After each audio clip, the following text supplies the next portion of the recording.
भाजप मंत्री नितेश राणे पुन्हा एकदा त्यांच्या वादग्रस्त विधानामुळे चर्चेत आलेले आहेत। शिवरायांच्या दरबारात कुणीही मुस्लिम नव्हते असं वक्तव्य नितेश राणे यांनी केले आणि त्याच्यामुळे ते पुन्हा एकदा चर्चेत आलेले आहेत। भाजप मंत्री नितेश राणेंनी हे वक्तव्य केलेले आहे।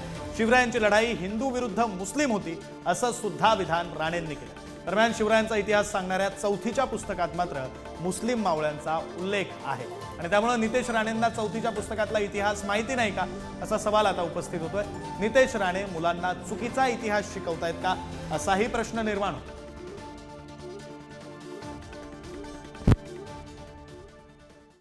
तर नितेश राणे शिवरायांच्या इतिहासाबाबत काय म्हणालेत आणि चौथीच्या इतिहासाच्या पुस्तकात नेमका काय इतिहास आहे पाहूया ग्राफिक्सद्वारे। काय म्हणाले राणे? शिवाजी महाराजांच्या सैन्यात कोण मुसलमान नव्हते, तिकडे उगाच टेप रेकॉर्डर चालवतात।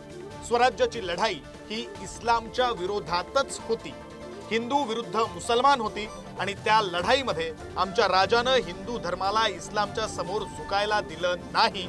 हाच आमचा सगळ्यांचा ज्वलंत इतिहास आहे। इयत्ता चौथीच्या इतिहासाच्या पुस्तकात नेमका काय मसुदा? शिवरायांच्या सैन्यात हेटकरी होते, मराठे होते, मुसलमान होते। मोहिमेवर असताना शिवरायांनी मशिदींना उपद्रव दिला नाही।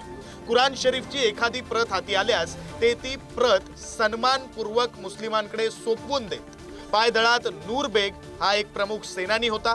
त्यांच्या आरमार दलातील अधिकारी दौलत खान, सिद्दी मिस्री तसंच त्यांचा वकील काझी हैदर हे मुसलमान होते। ते सारे स्वराज्याचे निष्ठावंत पाईक होते। तर नितेश राणे यांच्या या वक्तव्यामध्ये नेमकं किती तथ्य आहे या संदर्भात इतिहास अभ्यासक केतन पुरी यांच्याशी पुढारी न्यूजनं बातचीत केली आणि त्यांनी नेमकी काय माहिती दिली आपण ग्राफिक्सच्या माध्यमातून पाहूया।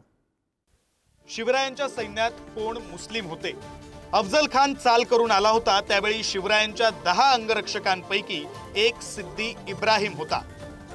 सिद्दी जोहरनं वेढा घातला तेव्हा सिद्दी हिलाल आणि त्याचा पुत्र सिद्दी वाहवा हे शिवरायांच्या बाजूने लढले होते।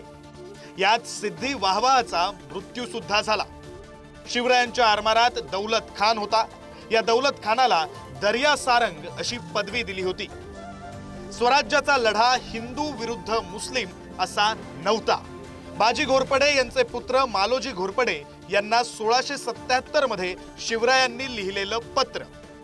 या पत्रामध्ये आम्हा दक्षिण्यांची पातशाही आम्हा दक्षिण्यांच्या हातात राहावी असा उल्लेख। गोवळकोंड्याच्या कुतुबशहानं 1684 साली अली आदिलशहा दुसरा याला पत्र लिहिलं। तू काळजी नको करू, मी आणि शिवाजी महाराज येत आहोत आणि आपण तिघेही मिळून लढू। या दोन्ही पत्रांवरून लढा हिंदू विरुद्ध मुस्लिम नव्हता हे लक्षात येतं।